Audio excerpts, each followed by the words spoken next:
Good evening and welcome to our program. My name is Alicia Lackey and I'm the Children's Services Manager at Allegra Westbrook's Regional Library with Charlotte Mecklenburg Library. Thank you for joining us tonight. This evening's Black Lives Matter program highlights local historically Black colleges and universities, or HBCUs. Tonight, admissions staff will provide insights on the college application and admissions processes to help students make their transition to college.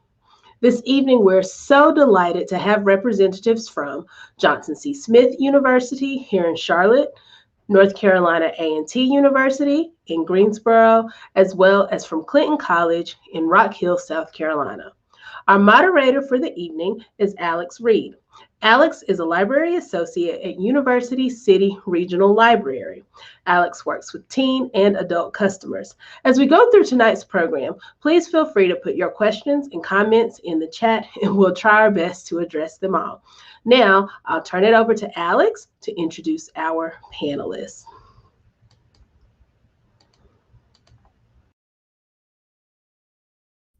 I realized I was muted. Hello, everybody. Thank you so much for attending our admissions panel. I am joined by some wonderful women who are representing their schools. And so we are going to go around and they're going to introduce themselves and let you know their names and what college they are representing. So first, because she's next to me, I have Jasmine Faison. Good evening, everyone. I hope that you are all doing well. My name is Jasmine Faison. I am the Assistant Director of Admissions at Bennett College. I am also the Poet Laureate for Bennett College, and I am a proud Bennett Belle class of 2010. So excited to be joining you all this evening. And we'll have Miss Jocelyn Biggs. Good evening. I am Jocelyn Biggs, and I currently serve as the Associate Vice President of Enrollment Management at Clinton College in Rock Hill, South Carolina. And I'm also a Bennett College graduate, class of 1994. Miss Taisha. All right, I'm just going to start out and say I did not go to Bennett. I'm Taisha Ellerby, Transfer Admissions Counselor at Johnson C. Smith University. Oh, I graduated from North Carolina Central University. I'm a third generation Eagle. So my mom, my grandma, and myself, along with my aunt, we are all Eagles. That is awesome. Keeping it in the family. So tonight, as Alicia said, we are here to provide you guys with some tips and tricks. I have questions provided for our admission staff, and they will give you some information that will hopefully make your thoughts of processing into college and any transitional periods that you may have into college so much easier, because life has been so difficult lately that college does not have to be. So the first question that I would like to pose to our panelists is, what do you wish students knew before starting the admissions process? And anybody who wants to start, just pop your hand up. Okay, Miss Taisha, go ahead. All right. One thing I'll say is I wish students knew their identifying numbers. So we know not everyone has a social security number that wants to attend college, and that's fine. If you have some sort of national resident number, that's great. Even if you don't have it, that's fine. But students with those numbers, if you were assigned them at birth or assigned them when you got to the US, it would be great for you to know that and not have to call your parents for that. So you can put it on the application the first time, because we're not doing anything crazy with it. We use tracking systems that the federal government has, and it's much too much for this kind of forum to go into those details. But we need to be able to identify you as you and not you as somebody else. So that's one thing I think that students should really know. And the second thing is to complete the application. Don't skip things. If you don't know, save it for later and come back when you can finish it all at one time, because we're going to call you. We're going to ask you to complete it. And so it may be better for you to just complete it the first time, or call our offices to get some help if you need it. And I agree with that. And also that I wish students would know that it's just that it's a process. Once you do the application, you're not finished. You need to send your test scores and your transcript. You will be surprised the phone calls I get from students to say, have I been accepted? Well, did you send your transcript and your scores? Oh, I have to send that? Yes, you do, because we have to evaluate that to make sure you're going to meet the criteria of the college to be accepted. So I know right now for seniors, it's a busy time, but just take time to make sure you make yourself familiar with the college requirements for whatever school that you're going to apply for, because some schools are different. With us at Clinton, we don't have a required GPA or test score. So, but I still need your transcript because I'm still looking at your courses to make sure that you know you've taken the right courses throughout your high school career. So just to be read and make sure they're mindful of deadlines and things of that nature is always a plus. And I agree with everything that has been said. I will also add on top of that, be knowledgeable about what your academic status is, especially in regards to your overall cumulative GPA. We have to go by whatever is listed on your official or an unofficial copy of your transcript. So rounding up or rounding down is okay for your own personal record, but for the college's record, we are going to need to look at exactly what that GPA is listed on your transcript. So always be knowledgeable about where you are academically in terms of your semester GPA, your overall cumulative GPA, whether you have whether your school calculates a weighted versus an unweighted GPA. It's always good to just be in the know about what that number is. And to also to what Jasmine said, if you have to self-report, meaning it's up to students to put their grade point average, just be honest. Don't put down you have a 3.8 and then when I get your transcripts, it's a 1.8. Because I'm going to call to see exactly now, how did you get 1.8 and 3.8 mixed up? Explain that to me. So just be honest and transparent. I know if you don't have it at one school or you don't meet the requirements, we pretty much know each other. We know somebody at the school. And that's one thing that I can say since I've been working in admissions at HBCUs, we help each other. If I don't have a student who may not meet the criteria, I'll have a conversation with them and I might say, hey, this school may be a better fit for you. Call them, call this person, tell them I told you to call, and just kind of see if you're going to be able to be accepted there. Also, young people, there's a school out there for everybody. Don't get discouraged because you think, oh, I can't go to school. There's a school out there. You may not be able to go to one of the state-supported schools. All of us here are private institutions. So you have to look at some of the private institutions as well. One other thing I'll add really quickly is that we want to talk to you, students. We know you love your mama. We love her too, your grandma, your auntie, your dad, whoever. But we want to talk to you. I wish students knew that process really at the point of your application, but officially after you are accepted to the university personnel are not going to talk to your parents. There's a law called FERPA, just basically protecting you from anyone getting access to your information. And so your parents calling, checking on your application status, we want to talk to you, because there have been several times I've talked to the parent and I have never talked to the student. Parent calls me once a week. There's an issue. They have a question, which is fine. But yes, please call us for yourselves, because, we get students all the time that don't fully know how to ask the question, and we know what you're about to ask. It's, I'm sure Jasmine and Jocelyn can tell you, it is very hard to surprise us with your question. Your question is not dumb. It's not, it's something that someone has asked before, and we do know the answer.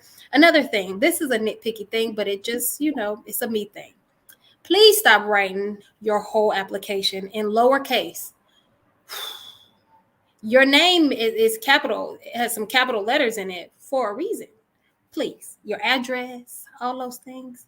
It's okay to use some capital letters sometimes. It is. Well, you guys also answered my question about what advice did you give as they are doing their application. So we're on a roll. to segue, talking about how they continue after the application. What about the personal essays? Do you guys still do those things? I know I graduated college 2014, so I did that in 2010.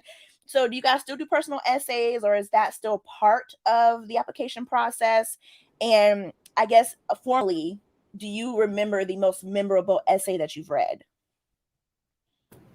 I'll start off. So at Bennett College, our essay is optional. So it is not required to be accepted to Bennett College or to move through the admissions process, but it is suggested. We just like to know a little bit more about who you are, your background, where you come from, and any other information that you feel is important for us to know as you're going through the admissions process. So again, it is an optional part of the application at Bennett, but not required. And with us at Clinton, it's not required that you do an essay, but by all means, if you write an essay, we do take time to read it. It's not a must that you do that, but it's all, for scholarship purposes. Sometimes the essay is needed. And just a little personal thing with me to students who are listening, don't sit there and write 5 different essays. Just write one essay and just keep it a general essay, because most of the times the questions are, why do you want to go to college, or what do you want to do with your college degree, or what are your plans if you attend XYZ university? So just kind of keep it general. I have a lot of students who will stress out because I have to do this essay and this essay. Just keep one essay. But if you do that, if you have an essay geared to Johnson C. Smith and you're talking about JCSU throughout there, and then you end up sending that same essay to Clinton, once again, I'm going to call you and say, I got this essay, but you're talking about Johnson C. Smith. Did you mean to send that to me, or did you mean to send that somewhere else? So just be mindful of that if you're going to do that. Okay, so I will speak for JCSU. We do not, please don't send us your essays. We don't need it unless you are applying for our full scholarship as a freshman, the James B. Duke scholarship, and you'll know if you are in that scholarship contention because you'll have a 3.5 GPA.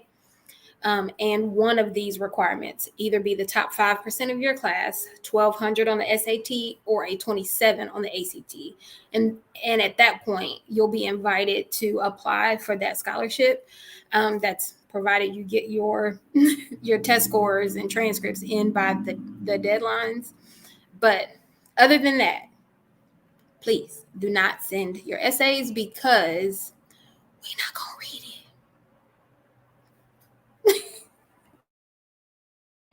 Thank you for your honesty. Do not send personal essays unless they is required. So about scholarships, because I know those definitely require, well, I guess sometimes depending on the scholarship that they require essays.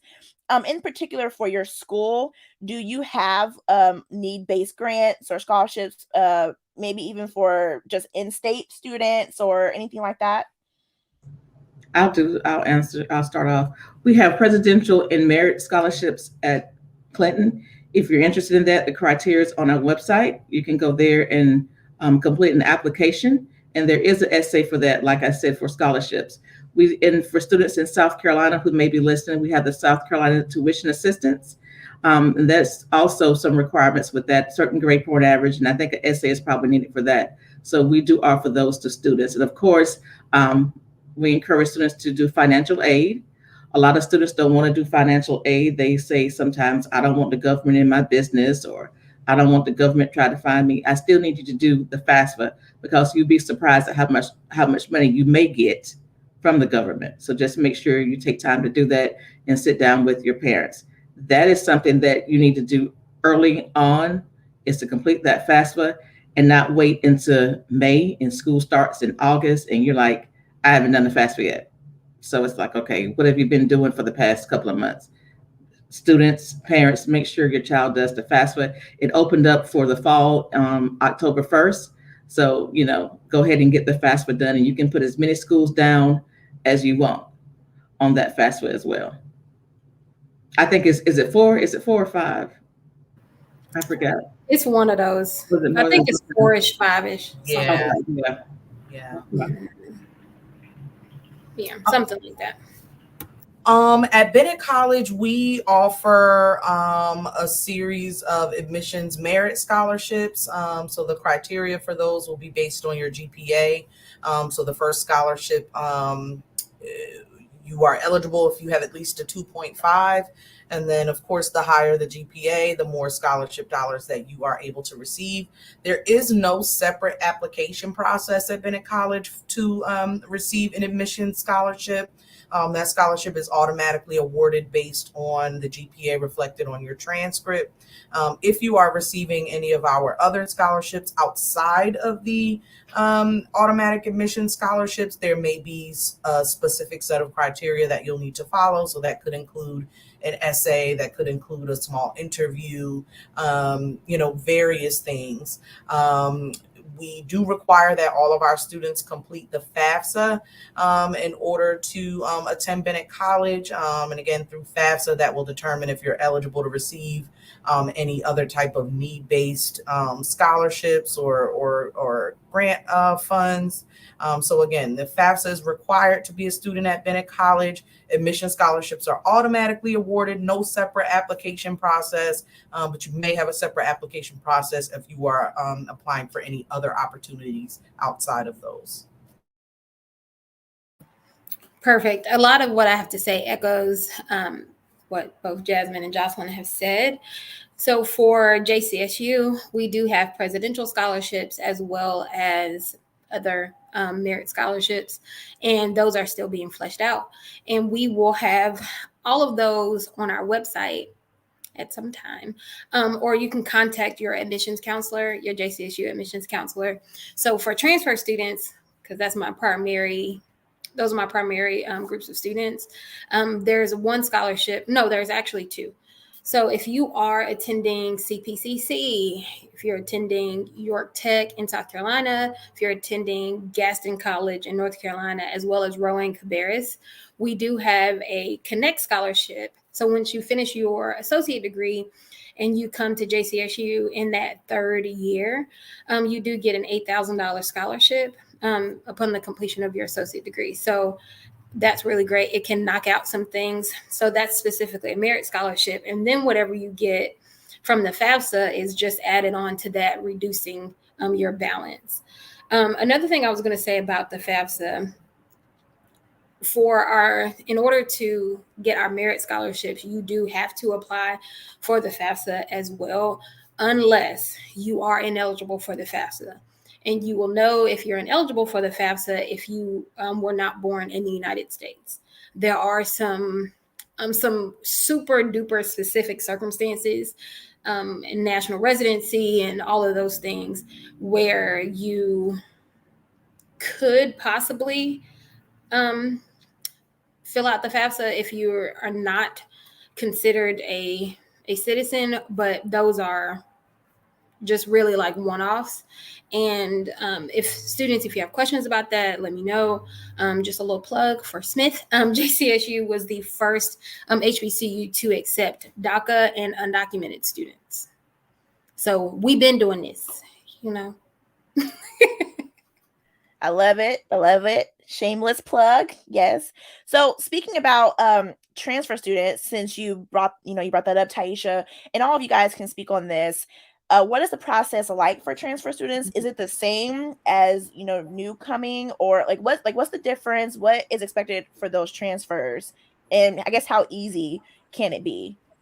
Okay, so transferring is as easy as you make it. I'm sure Jasmine and Jocelyn will agree. So if at JCSU specifically, if you attended 5 colleges, universities, community colleges, ECPI, all kind of stuff before you apply to JCSU, after graduating high school and before you apply to JCSU, I need all 5 of those official transcripts. There's nothing I can do about it. If you owe money to Bennett and they won't give you your transcript, either pay Bennett their money so that they can release your transcript or go back to Bennett to complete your degree. And so that's one thing that we definitely do, because we can't just take your word for it that you're in good standing at those other institutions. And so we want to make sure that you can go back there, that you're not just on, that you don't owe the school any money, you haven't committed a crime or anything that like vandalized the school, anything crazy like that. So the first thing is an application. Second thing, all the transcripts, official transcripts. And so those will come in via parchment or via the clearinghouse or your college, university, whatever institution. They can send it over to us via email, PDF. I mean, I don't know if people still fax, but they could do that as well. And then from there, I make a decision and I'm done. So it's not as hard as a student may think. But one thing that I would love students to consider is that it may not be advantageous for you always to leave an institution. So at JCSU, we take a maximum of 90 credit hours. I have a student that wants to transfer for next semester, but she has 105 credit hours. I'm like, you are almost done. I understand it's unbearable, where you are, but I want you to know we're not going to be able to take 15 of those credits. And so that's up to the student to decide if they would like to forego those credits. Another thing I want students to consider is that all your credits may not be in the right place. So for example, if JCSU doesn't offer basket weaving 105, but we offer basket weaving 101 and 102, that 105 is not lost as long as it's under those 90 credit hours, but now it's an elective. And so you want to be careful about where you are taking a bunch of random classes that are not on your plan, because what you may end up doing is maximizing your FAFSA money, just not making a great decision, changing your major a bunch of times. So that's where transfers sometimes get into trouble, like financial trouble, and then they're not able to finish their degrees unless they pay for them out of pocket because they've used so much time and money and loans and everything, and they aren't able to do it. So that's the biggest problem that we run into, is that students are not able to finish because they've maxed out their aid and they can't pay for it. I see that a lot, especially you gave the scenario of somebody transferring, they've been to 5 schools and they do that, and then they come looking at me and it's like, it's nothing I can do. You maxed it out. You either go back or pay out of pocket. At that time, there's nothing else that we can do. And also, I need students to know if there's any students who are thinking about transferring, or you think you want to go to community college first, then transfer, just know that remedial courses don't transfer. 100 levels and above transfer to all institutions. So anything beginning with 001, 009 courses, I call them, they don't transfer. So just be careful of that when you go. And just know also, transfer students, ABC transfer. D's and F's, they don't transfer. So don't come and say, well, I made a D in that class. Okay, you made a D, but we can't take it. So just be mindful with that, transfer students. Yeah. Yep, I echo everything that Ms. Biggs and Ms. Ellerby have said. The transfer process can be very tricky. So, as Ms. Ellerby said, just be very careful about the decisions that you're making, how many times you decide to transfer. It's okay, maybe once, maybe twice, but you have to be really intentional about, where you're transferring, why you're transferring. And again, that financial aid piece that is so, so important, because, the options are available to you if you utilize them in the right way. If you're just maxing out aid at random schools, like it's been said, that's not going to work out well for you, and you're going to find yourself in a situation where you're coming out of pocket, or not able to finish, because you're not able to afford it. So just be very intentional about why you're transferring, where you're transferring. At Bennett, the process is relatively similar to the process of any other type of student. Of course, you need your application. Your transcripts have to be received. In order for a full transcript evaluation to be complete, we do have to receive an official copy of your college transcript, versus for first time students, we are able to make an admissions decision based on an unofficial copy until we receive your official copy. But for transfer students, we must have your official copy up front in order to be able to move forward. We do also offer scholarships for transfer students, but they are different from the scholarship opportunities that are offered to first-time students. And so for transfer students, if you have at least a 3.0, that qualifies you for a $5,000 per year scholarship at the merit level. There are other opportunities available through, of course, FAFSA and other resources, but those are some things that you would seek out at that time. One more thing I want to add about transferring is that, let's say your parents are doctors, right? And you say, okay, I'm gonna be a doctor too. I'm gonna major in chemistry, minor in biology. Great, that is so noble. But you get to chemistry in college and you get a D. Okay, so since that's the prerequisite for other things, you can't move on to other classes, right? But let's also say that in Math 171, which is college algebra, you get an F that first semester. Okay, no harm, no foul. You retake it in the spring. You retake both of those classes in the spring. Now, when you should have been in the second level of that math and that chemistry, you're not going to be able to do that because you didn't pass those courses, right? Now, technically a D is passing, but I don't know of anyone anywhere that will be able to move on with a Math 71 score of a D. So let's say that second semester, you get those same grades in those two courses. But in your English and your communication arts, your history classes, you have A's. What your academic progress is screaming to you is that you need to change your major now, like you need to change it at this point. And that maybe math and science are not besties for you, and that's okay. That you are great at something else. And I think the sooner students accept that, they won't waste a lot of time. They won't waste a lot of money doing something that they could have been realistic with themselves about, right? I thought I wanted to be an engineer, but I realized all of that math I was going to have to take. It wasn't that I couldn't do the math. I got a B in calculus and, A's in math, all of that. No big deal. But I didn't want to do it. So that's a completely separate situation. Me wanting to do it and my ability to do it are two different things. And at this time, it's better to take that look at yourself and say, can I do other things? Am I great at other things? And usually the answer to that question is yes. And if it's no, and you still want to be a doctor and you want to major in these things, no problem. There are resources at each school that will help you.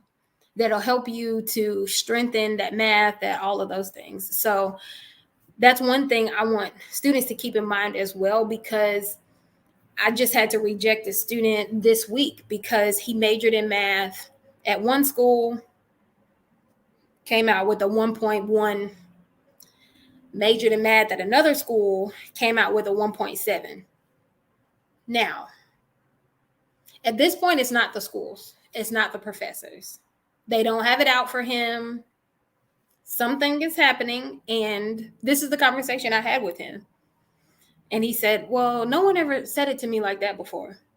I get it from my mama. I'm going to tell it like I know it. And so that's something that I really want you all to think about as students, and be okay with the fact that maybe you can be an engineer, but maybe you want to be an artist instead. And I totally agree with that, especially with kids. It's okay if you don't know what you want to major in. It's okay going into school. Most times you have until, and ladies correct me if I'm wrong, you have until like the end of your freshman year, going into your sophomore year to declare a major sometimes. I mean, I see all the times, somebody like you said, Miss Ellaby, somebody wants to major in chemistry. And I'm looking at their high school transcript. I'm like, well, you made an F in chemistry, or F in biology, but you want to be a doctor? I don't think you're going to do good in this math. So let's go back and rethink what it is you might want to do. And it's okay if you don't know. It really is. But don't get into the habit of every semester you're changing your major. Don't do that. Because like me going in, I just knew I want to be a journalist growing up. That's what I want to do. I wanted to work for Essence Magazine. I had everything figured out. And then once I got to Bennett, I was like, I don't know if I want to do all this writing. So I stayed in communications, but I did advertising and public relations, something totally different. But it's okay. It's okay if you don't find a job after you graduate in your major too. That's okay. You do something and we grow up and decide, we want to do something else. You take a different road, and that's fine. It really is fine. Let me say that. I have a degree in marketing. I have a degree in Spanish. I'm an admissions counselor right now. But what I realized is, as much as I wanted to do, so everything that I wanted to do except for engineering, it required people. I am the kind of person that I got to be talking to somebody. I'm an extrovert. I know that about myself. My best friends are introverts, and I drag them along to talk to people. I am very extroverted. I talk a whole lot, and I need to be in places where I can talk. I need to be in a work environment where I can talk. Now, I love people. If you don't like people, maybe you don't need to be a nurse. Maybe you don't need to be a doctor. Maybe you don't need to be something that's people facing. And do you know what? It's really okay. It's okay. It's really okay to recognize that, to take a step back and realize, to take a self-inventory and say, I thought I wanted to do that, but I don't want to do all that math. I don't want to do all that writing. I'm not interested in any of this. And that's okay to make that decision early if you can. But even if you make it later and you say, I do not want to be, for me, I don't want to be a Fortune 500 marketing executive. Well, I didn't. I want to do something else. And I did something else. And I've been happy with the something else the whole time. I've been really happy with it, and I've been really successful at it. So I think that's something to keep in mind as well. Thank you so much. That was a lot of great information. I hope you guys listening are really taking in this information that they're giving you, because these things matter for you after college. So we're going to segue into a question I know that you guys might get asked a lot when you potentially, before COVID, would probably go to, college events and fairs. But how does resident life, how does that department match students with their roommates their first year? Because, students always want to know, what are the roommates? What are the dorms like? How big are the rooms? Like, what insight do you have on that? I'll start off. At Bennett, we, as students are going through the admissions process, once you are accepted, once you have decided, yep, Bennett College is the school for me, you've paid your enrollment fee, you were like, yes, Bennett is where I'm gonna be at. You will go through the housing application process. So basically you will fill out the application, you will pay your housing deposit, and then you will also complete a housing survey. It is extremely important to be as honest as you possibly can on this housing survey. It's basically a series of questions that will be that will relate to your lifestyle and your habits. Are you a morning person? Are you a night person? You know, do you consider yourself to be a cleanly person? Do you consider yourself to be a little bit more on the messy side? Do you like to listen to loud music and have lots of friends in your space? Or are you someone that's more of an introvert and prefers a more quiet environment? Once you complete that survey, you will be matched with a roommate based on your answers to those questions. And so that's why, again, we say it is very important to be extremely honest on that survey, because you don't want to be, answering those questions in a way that's not really true to who you are. And then you get matched with a roommate based on your responses, and that roommate situation is not compatible because, you weren't honest on the application about how you really are in terms of your lifestyle and your habits. So that is how we match students in terms of their roommates here at Bennett. Currently, our students are placed in our honors residence hall. It is a suite style residence hall versus a traditional style residence hall. So that's just something to keep in mind. Due to COVID, there are some restrictions that we're still following just to ensure the safety and protection of all of our students' health. So for right now, we do have some students who are able to receive single rooms because of that. We do have some students who have roommates, but they may not have a full suite of people. It may just be like you and a roommate in a suite versus 4 of you in a suite. And again, that's just due to COVID-19 restrictions. But that's the process for applying for housing at Bennett. And it's the same at Clinton. I think we were probably all the same. Of course, there's a housing fee you have to pay to stay on campus, to stay in the dormitories. Oh, I'm sorry, residence halls, they're called now. Go back to old school saying dorms. With us at Clinton this year, we have a certain number on campus because of COVID. And just for this year only, everybody has their own room due to COVID. And before you even came on campus, you had to be fully vaccinated. And you had to show proof of your vaccination. So we had to see your vaccination card. And then before you moved on, for the fall, you had to move on in alphabetical order. So you had certain times that you had to move on campus, and you had to have a COVID a COVID test 24 hours before you moved on, a negative test. So those were the things that we did in place for moving on in the fall. Now for spring, that's going to look totally different. I don't know how different it's going to look for spring, but like I said, we only had a small number on campus, and then we had a large number of commuters or students who this is your freshman year, and they just said, because of COVID, I want to stay at home. So we did offer those online courses. In the spring, it'll be a little different, I think. I think we're going to start letting commuters come on. We've been very blessed not to have the large number of COVID cases on campus like some colleges and universities. So yeah. Really quick from me, our process is very much the same. Our students do have their own room this year. It'll be the same for the spring semester, as far as we have been told. And one little anecdote I would like to share: please do not room with your best friend. Okay, please don't do it. Okay, because you want to be best friends still, even if it's just somebody you kind of know and you like her, you like to hang out, or him, whatever, y'all like to hang out. That's the only person going into school. Sounds like a great idea. It's not. It is not a great idea, because there will be times that you need to complain to your friend about your roommate. But if your roommate is your friend, then what you gonna do? Be on mute. Okay.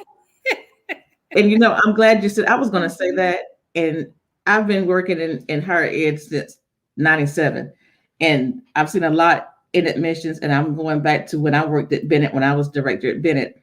2 young ladies came in. They were the best of friends. They were just like, "Yeah, we're going to room together." And I told them, I said, "I'm not getting in your business, but I am. I don't think you all need a room together. Oh no, Miss Biggs, we'll be fine. We'll be fine. I love her. She loves me. No, no, no. I said, okay. I said, come back and see me in about 4 months. One day I saw her. I said, so where's such and such? I can't stand her. Da, da, da, da, da, da, da, da. I said, I told you not to room with her. And then your friendship is ruined, and you've been friends since, they told me they've been friends since 2nd grade.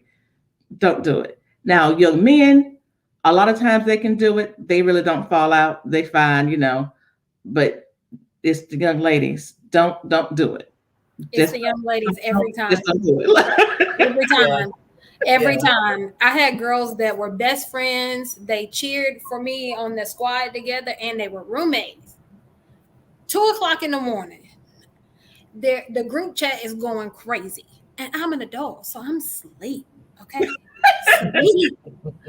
Miss Taisha, she, and then here comes a video across my phone, and I'm like, what is happening?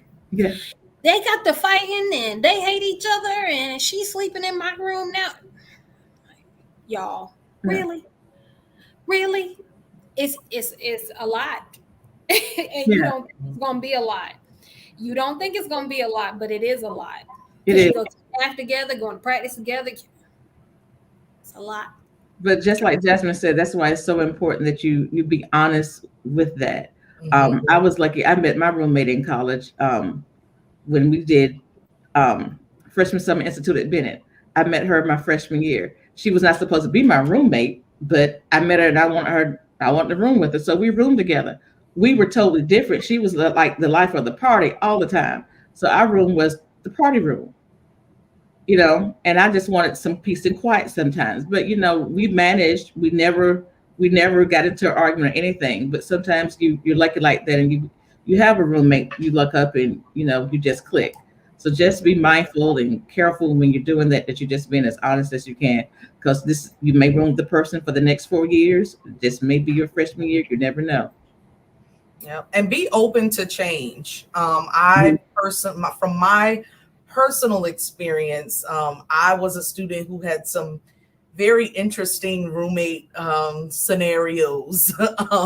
Despite being honest on the application, despite being open to new things, sometimes stuff just kind of happens.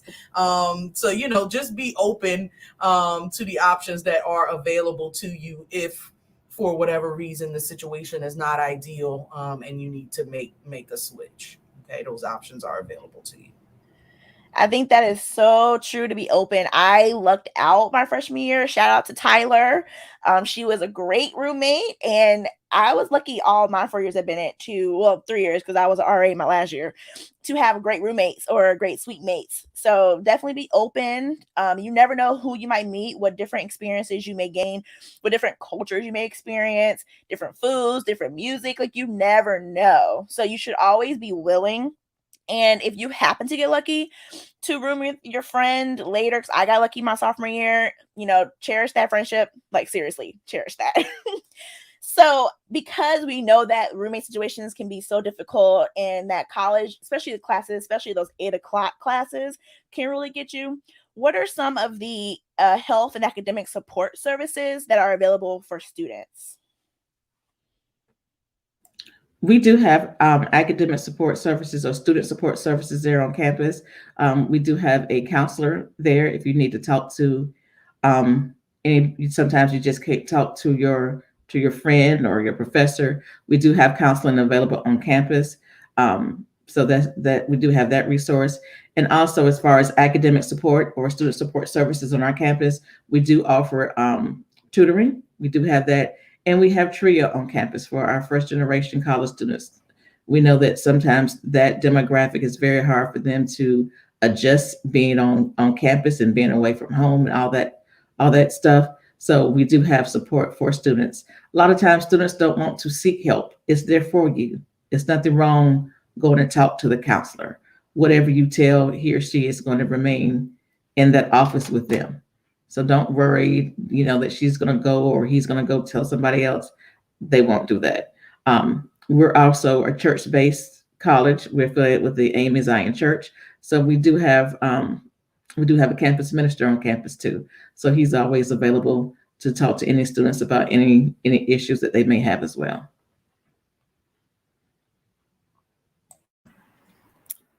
Everything for us is pretty much the same. We have TRIO, we have student support services. If you had an IEP, 504, anything like that in high school where you needed some additional help, you can submit those documents to our student support services as well.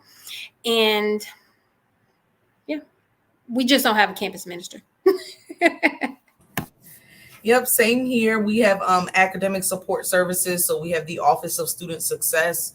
So all of our students actually receive a success coach that will help you not only, plan out your trajectory at Bennett, but to support, any academic needs that you have. We also have the Office of Wellness and Accessibility Services. So for those students, like Ms. Ellerby said, who had an IEP or 504 and want to continue that on in college, you have access to that as well. We also have our Health and Wellness Center on campus. We're actually at a point now where we are moving in the direction of encouraging all of our students to be what we call a well bell. So kind of play on words, being a Bennett Bell, but being a well bell. So making sure that you feel supported and have access to services at different levels. So academic services, mental health services, any spiritual services. We are officially affiliated with the United Methodist Church. So we do have a college chaplain on campus. We do also have students who vary in their religious backgrounds. And so we have different student groups on campus, religious student groups that will support anything that you need as well. And a part of being a well bell is a series of a few things. So being able to be optimistic, being able to be a part of a campus that is thriving and full of vitality, being able to feel like you belong, being able to always be your authentic self. And so a lot of those characteristics will be weaved into your Bennett College experience through different programs and some of the support services and things like that. So we definitely encourage our young women to be well bells in every sense of the term. Alice, if I could just touch on something that Jasmine and Ms. Ellerby both said. Students with an IEP report. Students, if you have an IEP report, we can't ask you for it. We can't do that. You have to want to get those services in college. So there's nothing wrong with getting those services in college. So I just want to make that clear, because a lot of times students, they suffer in silence, and we don't know until the very end or once something happens. If you have that, you can share it with us. It's confidential. Throughout the admissions process, if you decide you want to tell the counselor that you're working with, well, I have an IEP, they'll tell you the services that that's provided for you on campus, and they'll connect you with that person, and you and your parents can have a conversation with them. So there's nothing to be ashamed about that. So a lot of times I see that a lot. Kids don't want to tell you until everything starts, snowballing, and it's like, okay, what's really going on? Oh, I didn't tell you, I have an IEP. Okay. So, my hands are tied, and then that's something, try to go ahead and just tell us up front about that, so we can just connect you with the proper people on campus. Thank you much for sharing that, ladies. And the last question of the night will be, can each of our lovely panelists please share any personal insights about HBCU life/culture? You can even throw in a little bit about your surrounding community for your school. I'll go first. Clinton College is located in Rock Hill, South Carolina. We are, like I said, affiliated with the AME Zion Church. We are a very small school. We have a total enrollment of about 185 students, so we are very small. But, small doesn't mean that you get there and you don't have fun, or you do everything. It's college. So you're going to get the attention you need academically, and you're going to be well-rounded socially as well. As far as our majors that we offer biology, business administration, business, and religious studies. For minors, we have exercise science, forensic science, public health, accounting, sports management, information systems, forensic science, exercise science, and I'm leaving one out, public health. Did I say public health? Public health, religious studies. We have Black sacred worship and music and literature. So very, like I said, very small, located in Rock Hill. Like most of the HBCUs, we are in a predominantly African-American community. Community folks are very good, very nice. Come down for a tour. We do tours Monday through Friday from 10 in the morning, starting at 10 until 3. We'll take you out on a tour. You can meet some of the faculty and our staff there, some of our students. Right now it's basketball season, so we're in the middle. Check out our schedule. I think we play Winston. I think we had a Ram on earlier. So yeah, we played Winston. We have a game tonight. Wasn't able to go tonight, but just the whole HBCU experience, you'll get it there. Sometimes people think, okay, so you're a small school. Small is better. Ask me. I went to a small school, wouldn't trade it for the world. So, so just keep that in mind. Sometimes smaller institutions like mine, we get kind of lost in the shuffle with the big schools like the Johnson C. Smiths and the A&T and all that. But look at some of your smaller institutions. We're right there for you. I didn't say we're private, so everybody pays the same. Instead of out-of-state tuition, like I said, we're in South Carolina, $19,900.19 academic school year, room, board, and tuition. So we're one of the cheaper private HBCUs. So keep that in mind as well. Okay. Oh, no GPA requirement, no SAT or ACT. Students who are interested for the spring, we have free tuition for spring 2022. Free tuition. Free tuition. So just, 803-909-8190. Mr. Viticus Thomas is Director of Admissions. That's his number. He'll kill me for giving out his office number, but that's what I do. Call him. That's your man.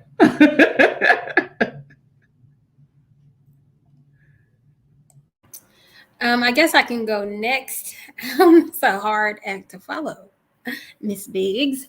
So Johnson C. Smith is located in Charlotte. We are just up from Uptown Charlotte, so you can actually see Uptown from the campus. We are about 10 minutes from Panther Stadium, about the same from Hornets Arena. I was about to say stadium. Hornets Arena. And we are very, very, very close to Uptown. I drove it one time and it took me 3 minutes. So close, very, very, very close. So in the surrounding area, of course, at one point it was a very, it was an area very reflective of the culture of the university, but now gentrification, I'm not even going to start that. When that's not even what we're talking about today. It's not what we're talking about today. So, but I've noticed that. But yeah, you're right. Go ahead. All right. Like, get away. So, in terms of HBCU life in general, so I did not attend Johnson C. Smith. Like I said before, I attended North Carolina Central University, and I was very involved, very, very, very involved. I was a cheerleader. I was, I still am an AKA, and I became an AKA in college. I've been an AKA. I was about to tell you how long. Don't age myself. Mind y'all business. I also was in student government. I was in several clubs. I held leadership positions, and I was a work study student for the career services department. So I really made the most out of every single opportunity that I had in college, because college is definitely what you make it, HBCU or not. College is definitely what you make it.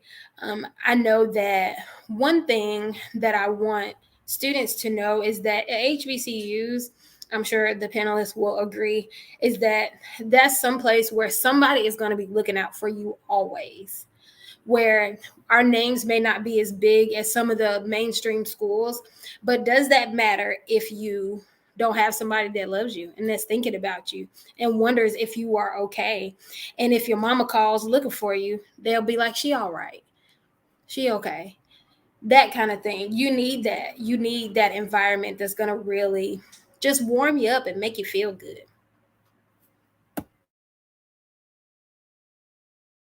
Awesome. All right. So Bennett College, we are located right here in the heart of Greensboro, North Carolina.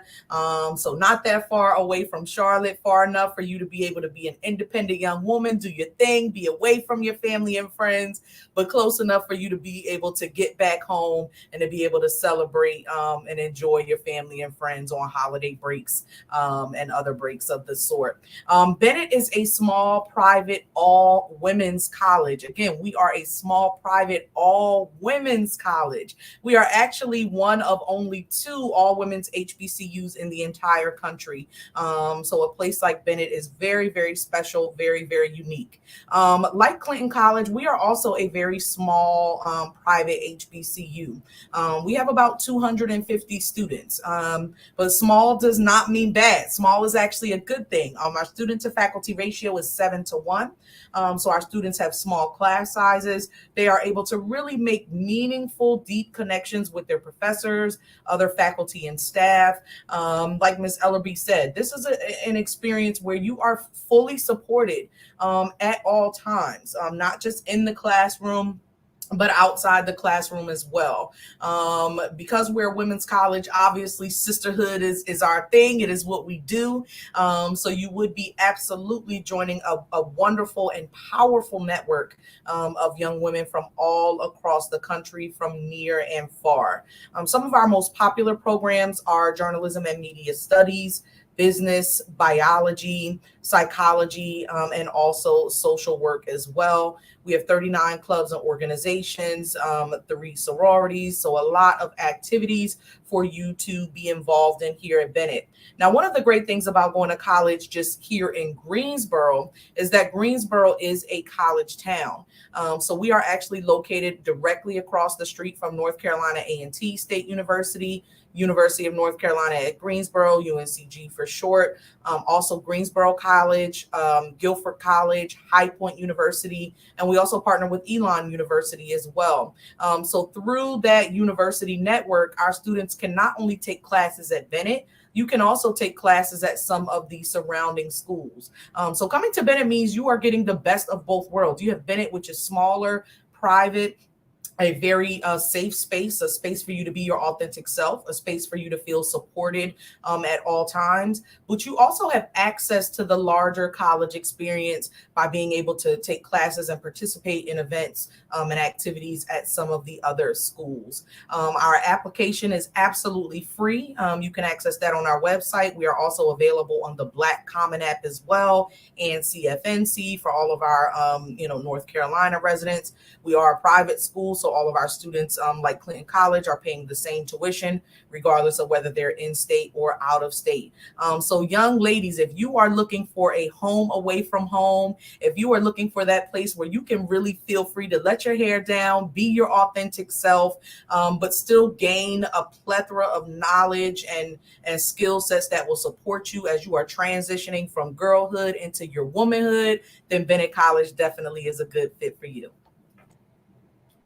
If I could just say one thing, and I just realized I worked at Bennett and I worked at Johnson C. Smith.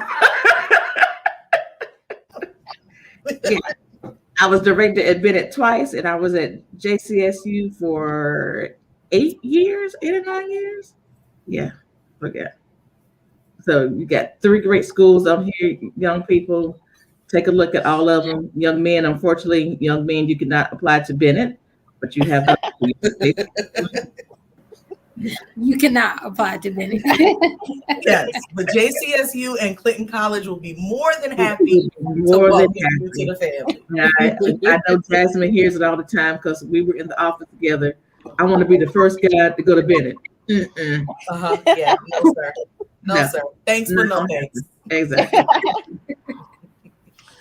Well, I hate to be the one to come in and break up the party and wrap all of this up, but I just want to thank each of the admissions counselors for your time this evening. just very quickly, I want to run down those websites so that you can learn more about the colleges that were featured here tonight. So for Clinton College, it's www.clintoncollege.edu. Bennett College, www.bennett.edu. And then for Johnson C. Smith, it's www.jcsu.edu. Please take a moment to visit these websites, learn more about their programs and everything that the schools have to offer. And I just wanted to share as a personal aside, this has been so wonderful.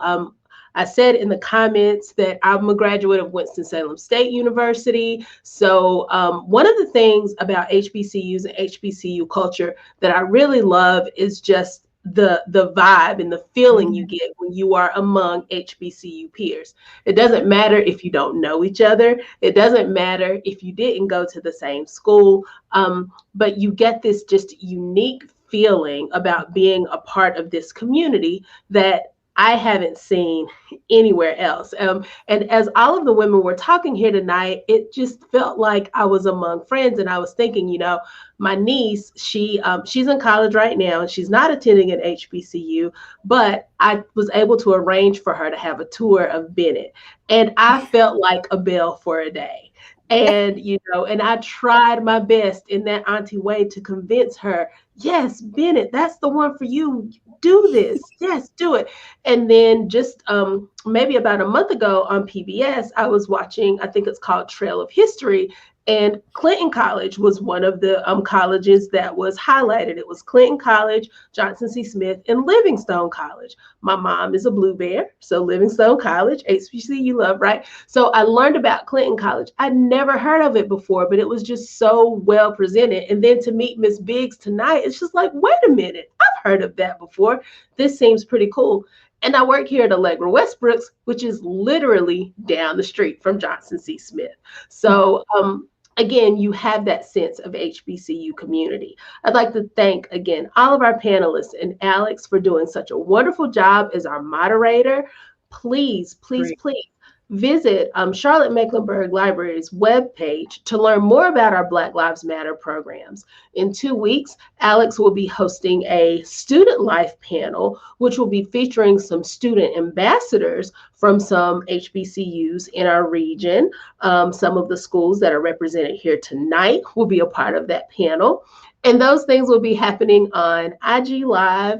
And I am outside of the Instagram demographic, so I'm not quite sure how it's all going to work, but you can learn more about it by visiting Charlotte Mecklenburg Library's webpage. You can search for Black Lives Matter and learn more about the library's commitment to Black Lives Matter. Again, thank you to all of our panelists. Thank you for everyone who was watching and listening. Please be well and have a good night. Good night, everyone. Good night. It went away.